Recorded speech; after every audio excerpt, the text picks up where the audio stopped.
Hello and welcome to another episode of the Ryan and Elly podcast. I'm Ellie. And I'm Ryan.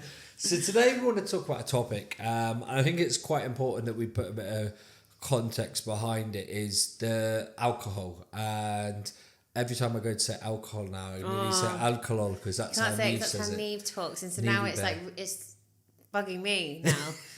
Now you're going to say alcohol. I can't say it. And one of the reasons why we want to talk about this is we are huge advocates for inclusive nutrition coaching. Alcohol falls under nutrition aspect of it. We've also been through periods where we've abstained or deprived ourselves of alcohol and seen the negative impact it can have in terms of us socially, I would say. Would you say? And we want to try and sort of encourage people to be able to enjoy themselves. We're not condoning people going out and getting absolutely rat-assed every weekend, but what we are doing is trying to help people raise awareness that you can still get results physically and mentally without having to avoid drink. Well, when you were saying that, it just reminded me of that story. Do you know when we were in prep in Liverpool and we went to the Hilton? Yeah. We went for a drink. So we just watched our friend do a cage fight, wasn't it? And he won in like 30 seconds. Yes, and then me and mine were like, look, we just got a babysitter sorted. Let's go for a drink, even though we're in the midst of prep, so we couldn't have any alcohol. But we're like, yeah, do you know what? Let's just enjoy our time. We were dressed up for a change, and we went to the bar in the Hilton, and then these two guys came over with 2 shots of Diet Coke.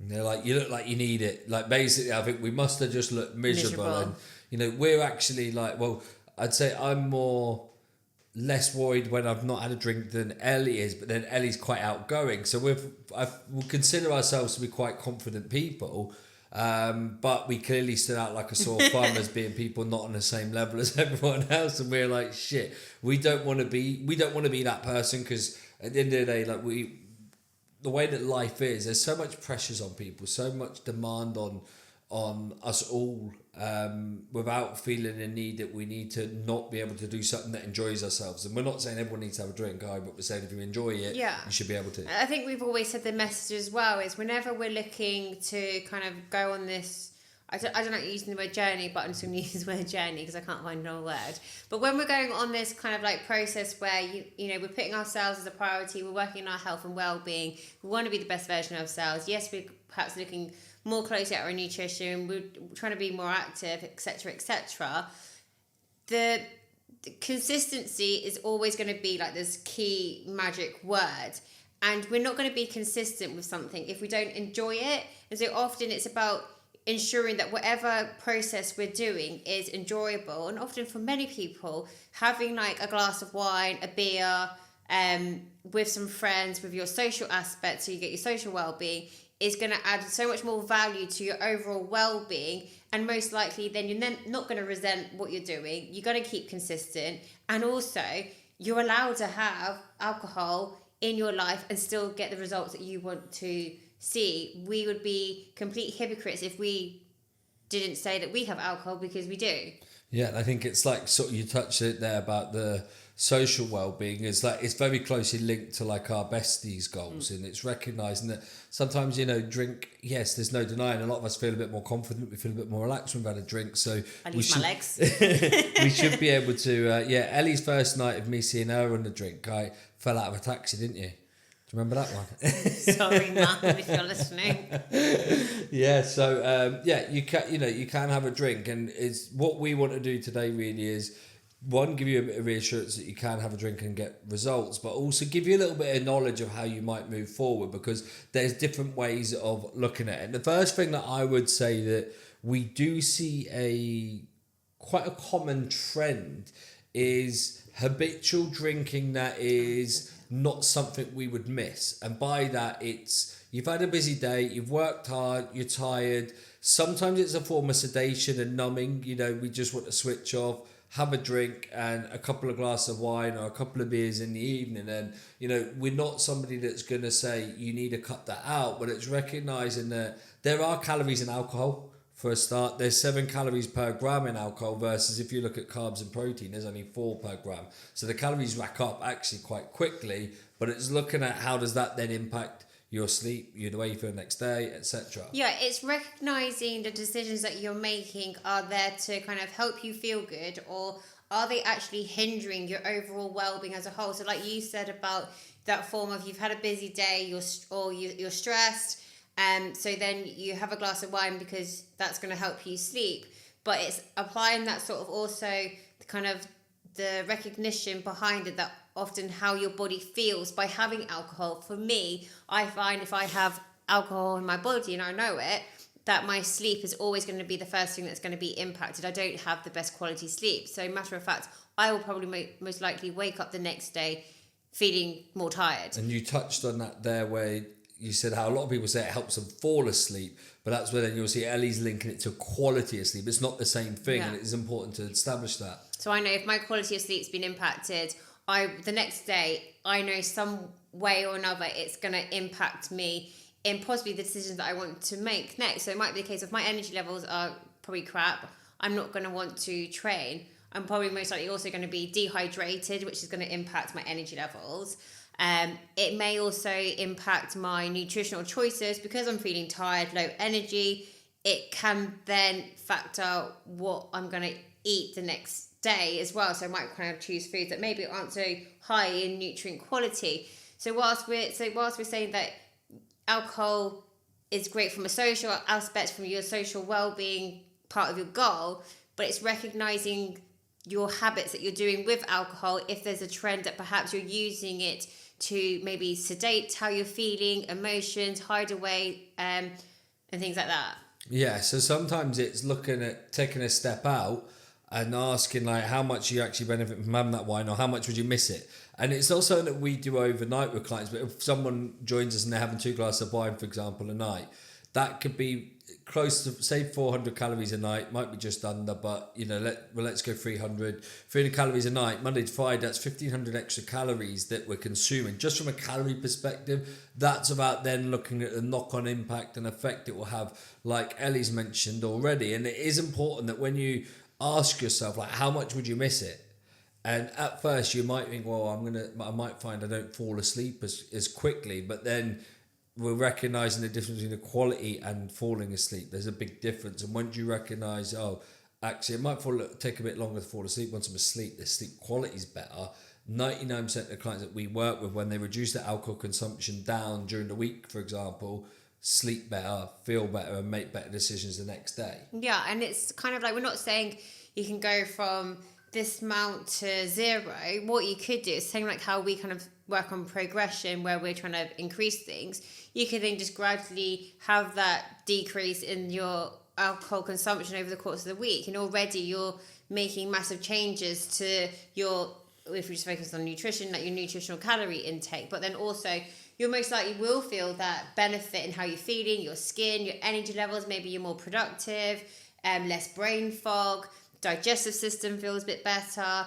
And then another way you can kind of look at alcohol, if we're just focusing from a calorie perspective as well, is the choices that you're making. You know, if maybe there's a period in your life at this moment in time, like going into summer, where there's a lot of socials, you could then maybe do a few swaps. So kind of like, if you are like a wine drinker or maybe like a beer drinker, you could have things like the clear spirits with a diet soda, which is going to be far, like, a lot less calories.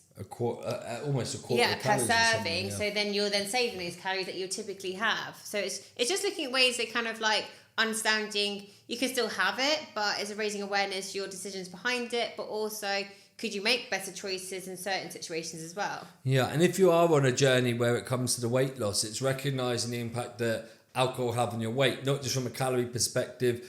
Alcohol is naturally a diuretic, so what typically happens if you were to weigh yourself the very morning after having alcohol, provided you didn't have extra food, which often we will do, which we could talk about another time, if you didn't have the extra food, you may weigh slightly less the following morning because you're dehydrated. But then what happens is, as you rehydrate the next day, you might find for the next couple of days you're holding a little bit more water, which will make your weight fluctuate. So if you are, even if it's not something that you drink regularly, but you then go out on the drink, I would avoid weighing yourself for at least 4 or 5 days, just so that you're not being impacted by the alcohol in terms of water weight as well. It's funny because you said that, because I think when we have like alcohol, there's always got to be Scooby snacks. That's you though. That me. 100%. I always have a good Scooby Ellie snack. loves the Scooby snacks. The snacks come out, don't they? The crisps. Snacks. Yeah. And then it's like whenever we go in, we'll get like a bottle of wine or something like that. And he's like, "What crisps are you getting?" Yeah, there's always got to be like some salt and vinegar crisps. Ryan doesn't like salt and vinegar. So that's another sort of angle to look at as well. Is it recognizing when you do have a drink, sometimes you might have slightly different food-based decisions even that day that will have an impact on your overall progress as well and your digestion as well. So it's important to sort of take that step out, asking yourself, like, actually, do I really need to have the alcoholic drink? If I need to have the alcoholic drink, or do I really want to have the alcoholic drink? If you want to have it, do it, but do it from a mindful standpoint versus doing it recklessly where you completely throw yourself out. We don't want you to be a bore. And then you touched on about the dehydration the next day. If for example, you might step on the scales, if the food's not there, that you possibly may see a drop in weight, especially if like maybe more had like a white wine type of thing. But then it's also then what then tends to follow is then the following next couple of days, you then may see the water retention because of from the dehydration. So it's also then impairing, and I know it sounds a bit boring, but try and hammer that water as well, because that will just help then just like flush away, get you feeling really good as well. Many benefits, which I'm sure we've touched on before, but definitely start tanking that water. It just gives you the benefits. Yeah, so we've gone a little bit about lifestyle, a little bit about the habit side of it. If you are like, you know, you've got to socialise. Like, we don't socialise a lot. We're sitting here talking like we drink all the time, and we don't. Like, we do have the odd glass, a few drinks at home periodically, but it's not so often when we go out. And if we go out, we're going to go out and have a good time. We're like strong drinkers. Yeah, we're here for a good time, not a long time. And it's one of those things that we will preach to everyone. You want to go out, you don't want to be thinking about calories, you don't want to be stressing about choice of drink. You want to choose the drink that you enjoy. Once you've had enough of that, you're probably going to go on to shots if you're anywhere near us, because that's what we get out. But the idea after that is what I want to get across now is it's the next day. You just want to make sure that you do draw that line, and it's like recognizing, because what we find is it's not just that day, it's then the following day people make the decisions with the stodgy food because they feel like it's going to make them feel better, when actually a lot of the time, like Ellie said, hammering the water, making sure you're getting plenty of colour in your diet, most boring thing in the world, but plenty of colour in your diet, and get some fresh air, and try and just get back to normal routine. That is going to make you feel better quicker. Yeah, and I would definitely say, like, the ball, depending on how like delicate your stomach is kind of try and, like, you know, we talk about routine, like getting the routine back, but also like having like a good nutritious meal, because that will just help. Because often, like, I know from the past with me, I mean, I've always loved a snack, but I find like if I don't have a meal, I will then just snack continuously throughout the day, because then I just don't recognise like my satisfaction in food. Is that right? That kind of meal satiety. That's the word I was looking for. And fresh air. Yes. So I think that's all we wanted to cover when it comes to the alcohol side of it, wasn't it? I think we've got, Ellie has got just over a week now to her triathlon. We've got Aoife May has decided to do it as well. We probably won't be releasing this till post triathlon, so you may have seen how Ellie's done. But I did want to get a story out there about real life, because I think it's important to share. And Aoife May, bless her, like, she decided to do triathlon because I think Ellie had misread somewhere that the kids did it in the pool separately. And then Aoife May has the same fear that I think Ellie has, sort of trying to overcome, of the sea.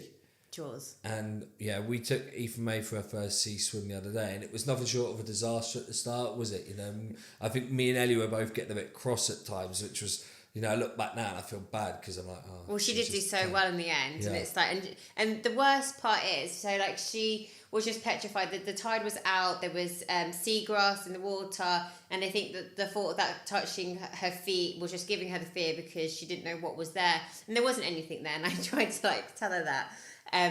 So she, and I know, because, and I don't know if you've ever put your face in the sea, like literally just putting your face in the sea. It's not easy. And so to do that, you know, you really have to overcome it. And then for her to then do that on her first time, and then I was trying to get her to do like 4 strokes. I mean, in the end, she just swam for like a good like 30 seconds. But she came out of it so annoyed with herself because I think she had higher expectations on her. So we had to kind of really kind of reassure her, like the milestone that she had gone from being petrified, literally, if she could have jumped on me so her feet went in the water, she would have done so, to then being able to, we then swam like a good, I don't know, like 20, 30 meters together. She's come so far. Yeah, and actually that's a good point where we talk a lot about fear to confidence and like how it progresses, and sometimes like, you know, and this can be in any area of your life, if you've got a fear and you make the slightest step into that and face it, it doesn't have to be big, it's something that you should celebrate. And I think it's something, that's what we're trying to say to Eve Mate. She should be really proud of herself because, you know, it's easy to be focused on the fact she didn't get as far as she wanted to get. And that's okay. You know, like we always say, we probably set ourselves high standards and she's now doing the same. But it's making sure that if you're the same, set yourself high standards, but you're not allowing that high standard to cast a shadow over what you are achieving, like even if they're small, because those small things add up. So now we're like, next time she goes in, it's going to be another step forwards, and then it's progressive. Yeah, it's been like 2 weeks ago. She never would have thought about entering the triathlon. You know, we kept discussing it because she did so well with the kids' triathlon. And she's like, no, I'm not doing it. To then agreeing to do it because she felt as if it's something that we could do together to kind of help my nerves, which that is another story in itself. It gets me emotional. But then for me then to be like, oh, it's not in the pool, it's actually in the sea, it's 100 metres, for her to then go, oh, okay, will there be hammerheads in the sea? And I'm like, I hope not, but no. And then for her to then to agree to it. So and then for them to go into the sea, and then we did what we did. We've overcome so much already. She's come out of her comfort zone. So I do hope that we get her to the start line, although I am conscious that she has a residential the same week at school, so 2 nights of no sleep could be another factor, but we'll cross that bridge. But I just realised how I said it was just nothing short of a disaster, but really it was just a success. It just felt like huge success. Yeah, it was just that first I think it was the initial 5 minutes. Is anyone listening? I'm sat in this paddleboard freezing, weren't I? Like, and I won't deny, like, if you had to picture it, we are that family. We've always said we are that loud family. Everyone knows our kids' names because we're so loud on this beach where I think, like, you know, everyone could hear us, and then I get a message like a couple of hours later saying, "Oh, I saw you on the beach from a member of the health club," and I'm like, "Oh no, did you hear us going like crazy at one?" And we weren't going crazy, but swim. But we, as Ryan would say, we chose this life, and my kids have his genetics. So. Yeah, and I'm getting reminded of that. On that note, we're going to round this up. We hope that you found this helpful. And like I said, I think we always need to err with a side of caution when we talk anything to do with diet, and we're not preaching you should be drinking alcohol. We're not preaching anything like that. What we are saying is it's important that if you do enjoy a drink, you don't feel like you need to completely avoid things. We want to be all about inclusive and doing it from a healthy perspective.